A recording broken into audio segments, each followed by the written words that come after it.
Hello, citizens of Nigeria. Welcome to our next audition, which is episode 2. So right now, I'm going to show you guys on how to able to upload our backend script. Okay, how we can able to upload our backend script to to our server. Okay, how you can able to upload it to our server. So these are the scripts I'm using. Okay, these are the scripts I'm using. You can see the Pro Invest online trader. Okay, so this is the two broker sites that I have. So now I'm going to teach you guys on how to upload one of these scripts. Okay, then for me to upload this other one, maybe it will be next, maybe along during the weekdays. I want to how to teach you guys on how to do it. So the thing you need to take note, you need to make this more viewable. Okay, make sure that you pay more attention on this aspect. Okay, you make sure you pay more attention on this aspect, very very important. Okay, so what I need to do, since our local server is on, our everything is on, the first thing you need to do is you go straight to this. You can see this is my SQL. You go straight to the admin. It will take you to localhost/php admin, which is where you will store your database, because what you want to do now is involve the database. Okay, it involve the database. Meanwhile, when this thing is loading, let's go back to where our script is. You go back to where our script is. You copy, you go straight to your XAMPP local htdocs. You go straight to your front end. Your front end was called HTML, right? So you paste your script here. Okay, now meanwhile you need to double click the zip file to see whether it has a folder. You can see now that it doesn't have a folder, which means it do not upload it direct on the HTML. It will scattered. I don't want it to scatter. I want it to be on its own folder inside the HTML folder. So I'm going to create a empty folder. Okay, I will name the folder Backend. Okay, I will name the folder Backend. So I can decide to just drag this guy inside the backend, open the backend, right click, and I see the right extract here.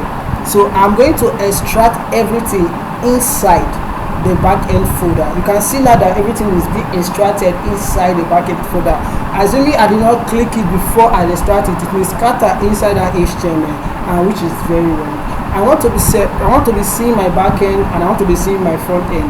Remember that if you watch the first episode, you will see how we're able to create a front end.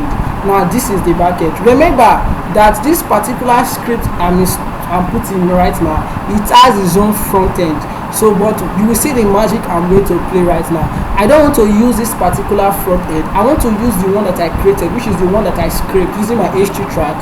So I will show you a way whereby you can now attach this guy to the front end to make them to become one website, in a way that you are going to off the front end of the one given to you. Then you now enable the one that you want to use, which is the current front end.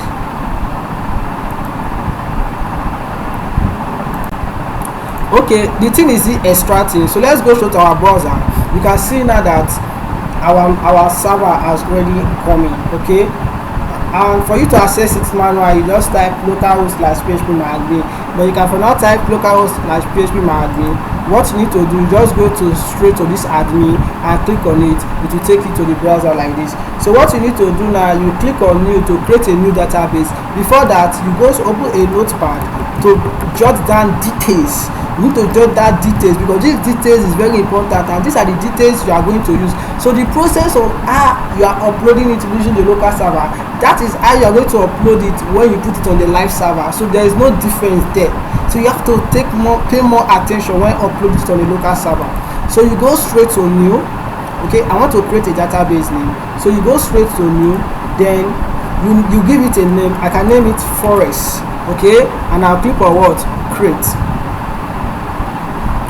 Okay, I'll click on create. Now this is the name Forest. Okay, you can see that the database is empty. So I'll come to this place and I will say database name is what? Forest. Then I'll also call database username. database username. Now the database username, I'm going to put it as root because I'm using a local server. Since I'm using root as a username on my local server, automatically there will not be password. So database password, nothing should be there. Okay, it should just be an empty black space. So you just keep this one outside. Let's go and check whether our file is still extracting. It's still extracting, so we have to wait a little bit, then start process. All right, so now we have uploaded it successfully. Now you need to take note of something on it, on this backend. You see this place is stored, and you need to take note of this is stored. Any particular script you downloaded, look whether there's something like called install. If there is install, automatically I think the process will be easy for you to install. The install is going to be the one to create all the other files. So since there is install here, this one is a straightforward installation. Okay, it doesn't need any a bit configuration in it. So what I'll do next now, since I have installed, I want to look whether there's a SQL database. Okay, there's an SQL database. There's what we call SQL. If you check the type, between the right SQL, you can see that there's no SQL, so there's no place database here. Okay, these are, you can see these are database. Okay, these are database. So what I'm meant to do, I'm supposed to upload, I'm supposed to upload everything inside this place. Okay, I'm supposed to upload this SQL file you are seeing here there, but because there's an installation there, an installation folder, I'll use the installation process to do it.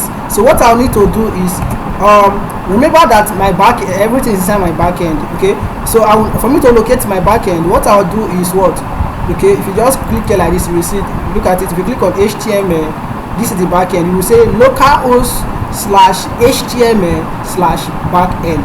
So you go to the browser and type localhost. You are trying to locate the backend. Okay, HTML/what, backend. Then you will add /install because you are trying to access the folder. So you try to say install. Then you wait. Good. So this is the process of installation. It's telling you the PHP you are using right now and some other things, and it's telling you that database is available. You can see there's a database PHP is available. You click on next. Good. So now this is it. So now the host you are using is a local host. So you type local, even though you want to put it live, you still type local host. But the moment you want to put this particular one live, you don't need to pass this process of installation again. Okay, you don't need to pass this process of installation. So username, this username is the one you are going to create. Okay, you create. So I will say codasco@gmail.com. Then I'll put a password that I remember, admin. So I'm going to put it on a notepad by saying admin login.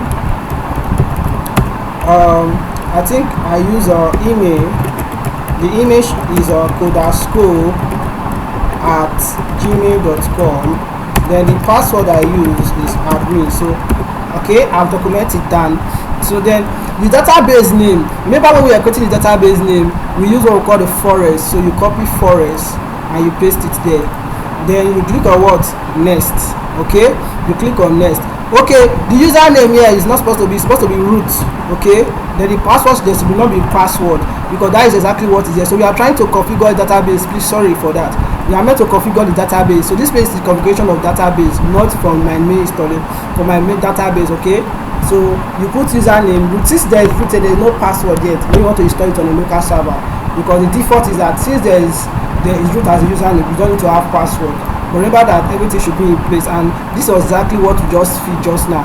But when you are launching it live, remember you come here and put the database name that you got in from the live server. So you click on what, installation. Now when you finish, you can see that installation was successful and they gave you email and password to use. What you need to do, you can just right click to open to the other tab so that you can able to copy the credentials. Okay, you copy the credentials, you right click. Okay, what did they write? They said unable to load the request, blah blah blah. What is the loading of request for? Let's see again. Let's wait. Let's see. Yeah, it's loading. Okay, it's loading. Look at it. You can see now the back end is what is live. But you will notice something. It has its own front end, and my front end is there already. So what I need to do, I first of all log in.